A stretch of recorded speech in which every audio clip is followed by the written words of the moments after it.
Saudara, memasuki hari keempat pencarian korban ambruknya bangunan Ponpes Al-Khozini di Sidoarjo, penggunaan alat berat untuk proses evakuasi mulai dilakukan siang ini. Yang Anda saksikan saat ini adalah kondisi terkini proses evakuasi korban ambruknya Pondok Pesantren Al-Khozini.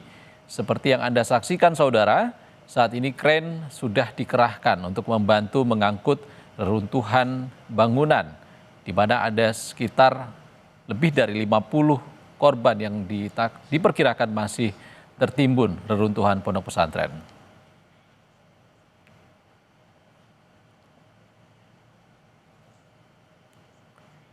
Lalu apa kendala yang muncul dalam proses evakuasi dengan menggunakan alat berat seperti ini? Kita bahas bersama pakar teknik sipil Institut 10 November, Muji Irawan, yang telah bergabung lewat sambungan Zoom. Dan saat ini Pak Muji ada di lokasi. Selamat sore Pak Muji. Selamat sore Kompas TV. Pak Muji, ini bangunan 3 lantai dan kalau dilihat dari konstruksinya, apa tantangan terberat ketika menggunakan alat berat ini? Jadi seperti yang telah kami sampaikan terdahulu, bahwa gedung Pondok Pesantren Khozini yang ambruk ini merupakan gedung 4 lantai, yang pelaksanaannya dibangun secara bertahap, tumbuh dari lantai 1, lantai 2, lantai 3 sampai lantai 4 penutup atapnya. Nah, dengan permasalahan tersebut maka kita dapatkan sekarang ini kondisinya ambruk. Dan yang jadi masalah dan merupakan kegiatan yang harus segera dilakukan adalah evakuasi terhadap korban yang masih berada di reruntuhan. Nah, sudah dilakukan asesmen oleh Basarnas bahwa sudah tidak ada kehidupan lagi selain korban yang tertimpa reruntuhan bangunan.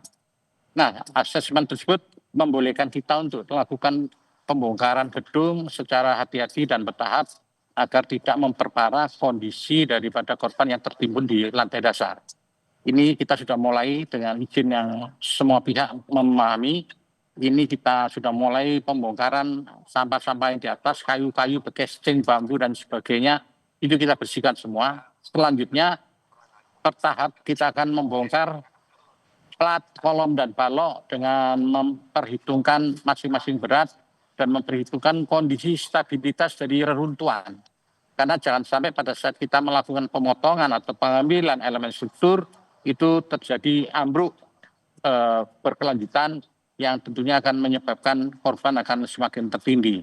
Ini tidak bisa dilakukan secara sembarangan, harus memperlihatkan kondisi distribusi balok, distribusi kolom, hubungan kolom dan balok dan sebagainya, agar kita segera melakukan pemotongan keping by keping, tiap keping untuk supaya bisa diangkat oleh alat berat kren dengan kapasitas 35 ton dan boom 40 meter, sehingga bisa mencapai ke daerah yang paling jauh. Dan ini supaya supaya nanti proses pembongkaran hati-hati dan tidak membuat masalah baru terhadap reruntuhan yang ada.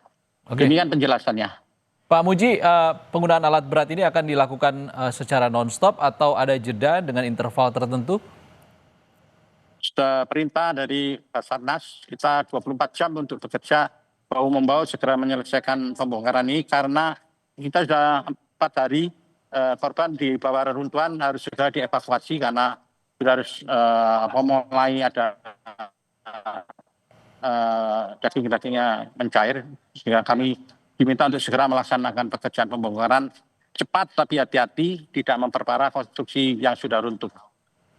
Oke, jika dalam pengangkatan lapisan reruntuhan ini nantinya ditemukan korban yang tertimbun, Pak Muji. Pak Muji? Halo, suara hilang. Pak Muji, dengar suara saya?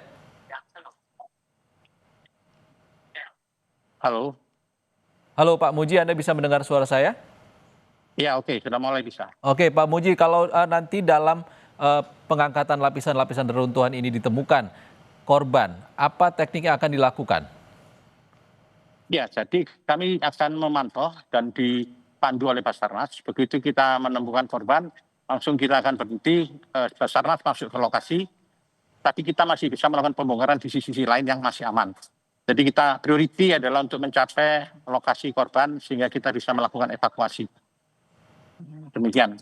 Oke, dengan kondisi ambruk seperti saat ini, Pak, melihat kondisinya sekarang saat seperti ini, berapa lama waktu yang dibutuhkan kira-kira? Perintahnya dikerjakan secepat mungkin, mudah-mudahan Sabtu bisa mencapai lantai dasar, sehingga evakuasi bisa berjalan dengan baik, dan Basarnas bisa menyelesaikan tugasnya untuk evakuasi korban yang menurut informasi masih ada 59 orang, tapi data itu ada di Basarnas. Demikian. Baik, terima kasih pakar teknik sipil Institut 10 November, Pak Muji Irawan sudah berbagi informasi bersama kami di Indonesia Update. Terima kasih, Pak Muji.